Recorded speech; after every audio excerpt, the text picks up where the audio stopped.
Покрај зголемени пензии, Македонија добива инвестиција од 450 милиони евра за ветропаркот што ќе снабдува над 100.000 семејства со електрична енергија, и тоа во првата недела на новата влада. Претеничката на ВМРО ДПМН Марија Митева потврди дека оваа инвестиција ќе донесе 430 нови работни места и ќе го подигне бруто домашниот производ на државата за нови 100 милиони евра годишно.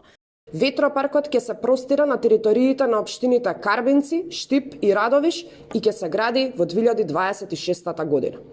Воедно се очекува да произведува над 1 терават часови електрична енергија годишно, што е 20% повеќе од актуелното производство на струја во државата. Струјата која ќе биде произведена ќе биде доволна за со неа да се снабдат над 100.000 домаќинства.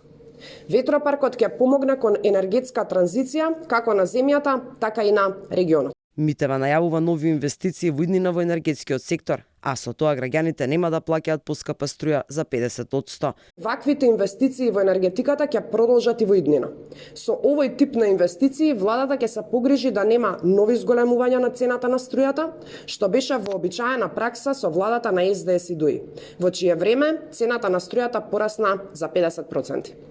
Владата на ВМРО ДПМН ќе се погрижи Македонија да биде земја со стабилен енергетски сектор и производство на струја која ќе може да ги покрие сите домашни потреби.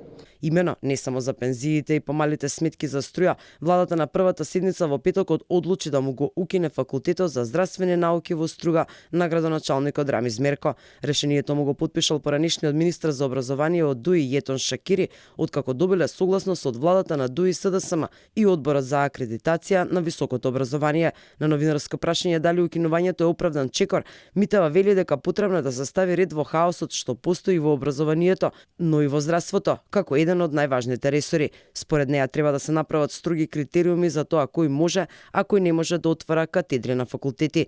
Исто така таа појаснува дека сите треба да се свесни дека нема да поминат ни сиглени уши оние кои, како што вели, сакаат да ги злоупотребуваат законите.